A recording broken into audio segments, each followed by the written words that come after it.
You waited till you got caught. I mean, You did. that's your opinion, yes. And No, that's true. The police report is saying he was drugged after meeting a female at a bar. That's what you seem shocked. That's what's in the police report. Have you read it? And then he said his debit card was taken without his permission as well. I did not take his debit card. Well, they found it in your purse. That's what the police report says. Oh. So what do you do for a living? I'm a nanny. Oh, not anymore. Today we've got a defendant who's in some serious trouble. She's accused of drugging a man she met at a bar, then taking off with his car and his credit card, all while already being on probation. Instead of taking responsibility, she's in front of the judge trying to twist the story, even though the evidence is right there in front of everyone. And lying in court? That usually makes things much worse. What makes this even wilder is how calm she acts, like none of this is a big deal. But judges see through that kind of act instantly, and once they lose patience, the outcome is rarely in your favor. Do you think crimes like this deserve immediate jail time, or should probation still be on the table? Let's watch as Judge Boy deals with her. Are you Janelle Garza? Yes, Your Honor. Counsel, you received all the discovery. Did you review it with your client? I did, Judge. Court will find that the state is in compliance with discovery. Ms. Garza, I'm showing you what's entitled Application for Deferred Adjudication or Community Supervision. Did you review that with your attorney? Did you understand it? Did you sign it? Yes, Your Honor. Showing you what's entitled True Bill of Indictment. Did you review that with your attorney? Did you understand it? Yes. Counsel, do you waive the reading of the indictment? We do, Judge. State, are you proceeding on the indictment as presented? Yes, Your Honor. All right. Ms. Garza, I'm showing you what's entitled Court Admonishments. Did you review that with your attorney? Did you understand it? Yes, Your Honor. And did you sign it in all the appropriate places? Yes, Your Honor. Do you understand you're charged with the offense of unauthorized use of a vehicle? That's a state jail felony. The range of punishment is anywhere from 180 days up to 2 years in the state jail facility and up to a $10,000 fine. Yes. After reviewing states exhibits 1 and attachments, the court will find there is sufficient evidence to find you guilty. The court will defer finding of guilt as you've applied for deferred adjudication. Are we proceeding with sentencing? We are, Judge. Anything you wish to say on behalf of your client? Yes, Judge. Ms. Garza, at the time of the offense, had been a drug addict for several years. When she was arrested, it was her first felony arrest, and it scared her. It scared her enough to get clean and to get a job. Since May 10th of this year, she's been clean. She did it on her own without going to rehab because she couldn't afford to go to rehab. And she's been clean for over 6 months. She has reconciled with her mother, and she's been employed since June of this year. She is a different person than the person that committed this offense because she understood and is willing to take responsibility for exactly what happened and wants to move forward with her life. She understood a change was necessary. And I think the person that you see today is a different person than the person that committed this offense. So we would request you place her on deferred adjudication because of that for the 2-year period and just follow the state's recommendation, Judge. And what did you do? Like No, with regards to this offense. what did I do? Yes. What do you mean? What did I do? You're here for unauthorized use of a vehicle. Oh, So what did you do? I took someone's vehicle without their permission. All right, because the police report is saying, at least he's saying he was drugged after meeting a female at a bar. That's what you seem shocked. That's what's in the police report. Have you read it? I went over it. It's just Yes. I didn't read that exact part. Oh, that yeah, said it that says- he was drugged, but I understand. So was he drugged? No. And then he said his debit card was taken without his permission as well. I did not take his debit card. Well, they found it in your purse. That's what the police report says. Oh. Because it says right here, I don't Victim- remember them saying anything about that, and I No. don't remember having the debit card or anything. it says, according to the original case number, victim had been drugged after meeting a female at the bar. Victim allowed the female to take him home in his vehicle. After waking up, he discovered his vehicle was gone with the keys, cell phones, and multicolored debit card. He found out later in the day his debit card had been used at a local gas station.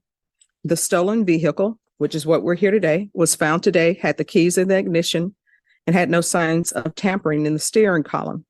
Victim stated he never gave any consent to take or use his vehicle and wanted to process with charges.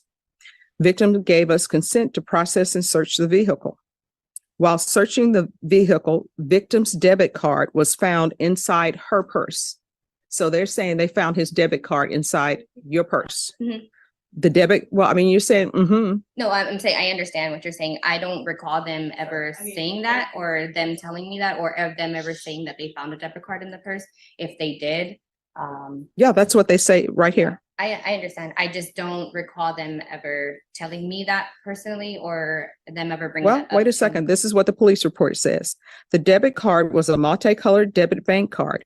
I also found a gray camouflage bag in the trunk with some work gear and victim's work identification card. Suspect, that's you, was advised of her rights and asked why victim's debit card was in her purse.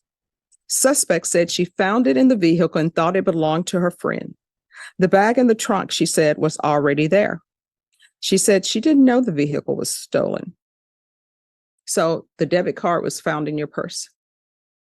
Mm. When you're drug tested today, what are the results going to be? I'll be clean. All right, so we'll do a drug test today, then I'll come back with sentencing. State versus Janelle Garza. So when's the last time you used marijuana? Yesterday. See, we. This is exactly where defendants trip themselves up. If you lie in front of a judge, you're basically guaranteeing the harshest outcome. Courts usually give some credit when people own up to their mistakes, but dodging the truth destroys all chances of leniency. And here she's already on probation, so the stakes are sky high. The craziest part? When asked if she was clean, she confidently said, yes. Minutes later, her drug test came back positive for marijuana. That's not just embarrassing. It tells the judge she can't be trusted. Judges remember things like this because it shows a pattern. If you lie in the courtroom, they'll assume you lie everywhere else. And honestly, Judge Board isn't known for giving second chances when defendants play games. At this point, I'd say deferred sentencing is off the table. Your attorney was singing your praises about how you've gotten your life together and you did it all on your own. So why are you using marijuana? Well, I guess I should say I got my life together. I used to use meth for 5 years. I'm sorry, what? I used to use meth and Yeah. amphetamine for 5 years. That's what I've been clean for the last 6 months. But marijuana is illegal here in Texas.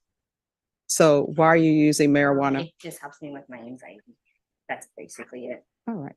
But as a part of the program I and would taking know. responsibility, Yes, when ma'am. your attorney was singing your praises, talking about how you clean and sober, you Yes. know that sobriety does not mean that you're using marijuana. You should have stopped her and said, wait a minute. Let me tell you something. But you didn't. You waited till you got caught. I mean, You did. that's your opinion, yes. And No, that's true. Let me ask you this. Did you interrupt your attorney and tell her, I'm not clean and sober because I'm using marijuana? That's yes or no. Did you tell her that? I told her that I was using marijuana, yes. When you were before the bench. No. But because I just feel like there's different types of sobriety. For me, the meth use was really bad.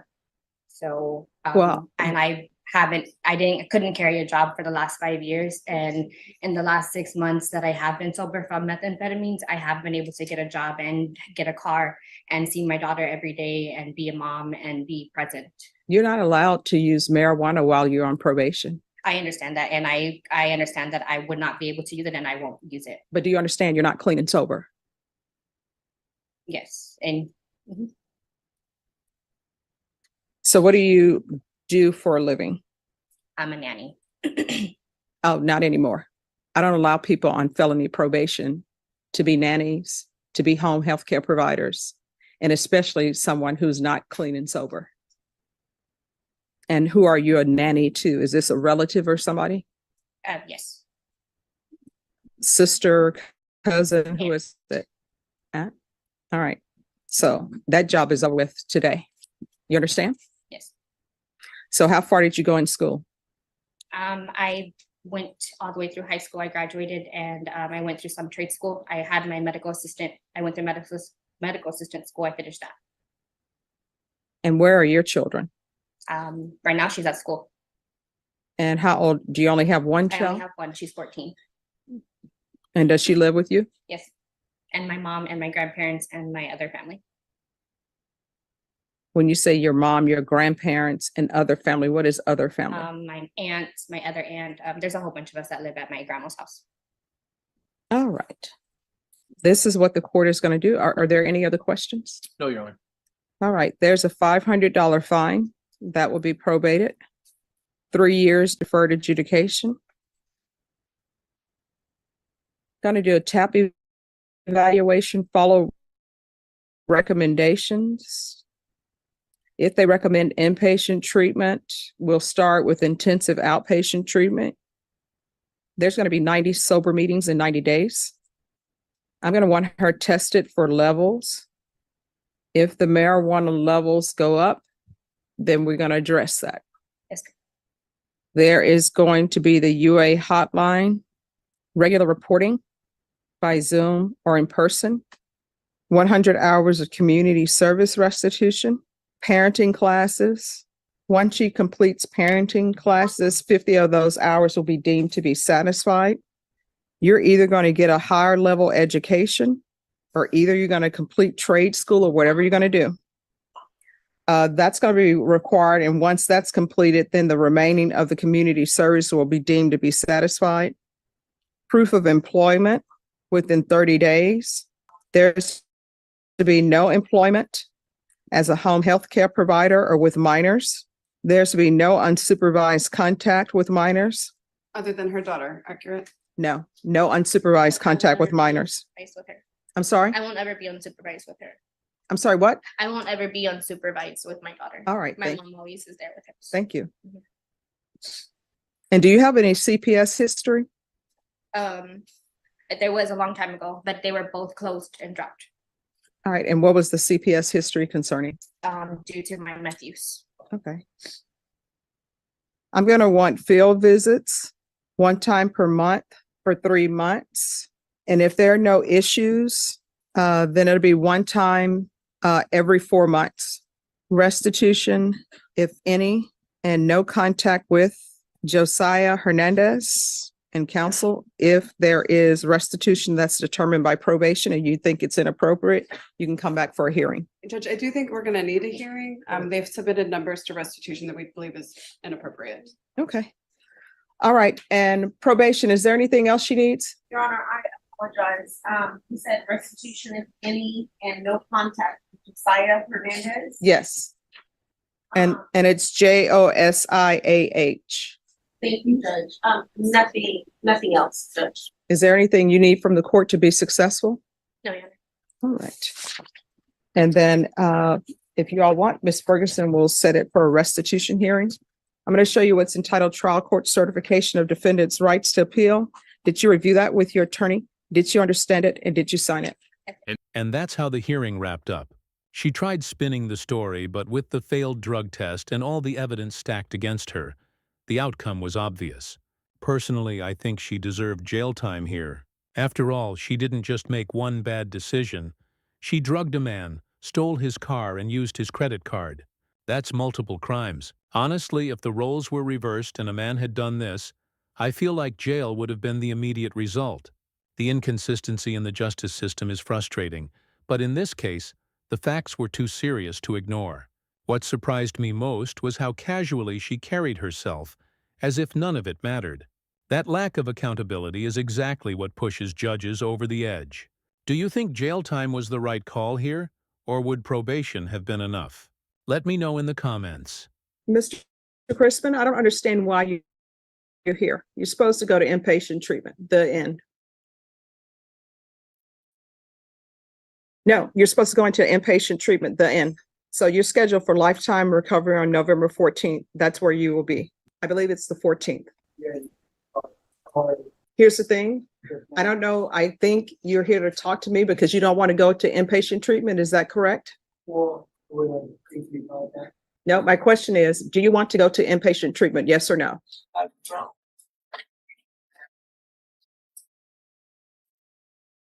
All right, you're going into inpatient treatment, Mr. Crispin. We've been dealing with your matter for months now. So you're scheduled for inpatient treatment. That's where you are headed. Going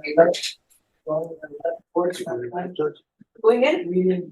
Oh, no, he's He's going to go on his own to lifetime recovery. Okay.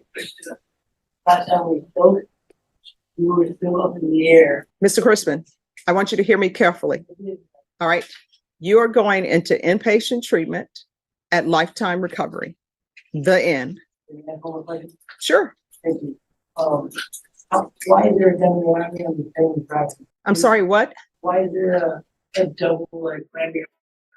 There's not a double whammy. You never bring documents that are requested of you. No. Here's the first thing. One, you were supposed to bring documents of the military service to Veterans Treatment Court. They never received it. Yes. Okay. I went and told you on the SSI office. Do you have it? I didn't even receive it. I have an appointment. No. My question is, do you have your military records? I have to have an addendum with the UQ 15 addendum because my social's off here and my birthday's off in the Social Security office. The only way they're accepted is I had to get a birth certificate. That's why I get a birth certificate. Because I had to have my father be living in California or it's even longer. I was 30 to 60 days to get because that's what we spoke about. All right, so Mr. Crispin, this is what we're going to do. While Mr. Crispin, this is what we're going to do. While we are waiting you to get those documents, you'll be in inpatient treatment at lifetime recovery. And then lifetime recovery will make sure you have ample opportunity to get whatever paperwork that you say you need. But this has been going on for a long time, Mr. Crispin, and it's been going on too long. So I wonder, maybe it's just of the courts. Like, Right now, ready to go. And now the judge can actually order for you to go to the CMC to do that process. no, I'm gonna go and go in other direction. I always have with this part too as well. So whatever you say, I have to do. But Okay. I'm just asking for the eligibility to talk to you because my only confusion is that we spoke about it and then you gave me pressure on that for the 90 days. No, that was never addressed. For I example, gave forms for the 90 days. no, let me just tell you this. I had already put in place that you were supposed to do 90 meetings in 90 days. 90 meetings, time out. 90 meetings in 90 days is not taking the place of you not doing what the court has asked of you. Sorry about the quick cut, guys. The live stream glitched out. While that happened, another defendant got escorted out and sent straight to inpatient treatment. Honestly, I don't know what he thought was going to happen.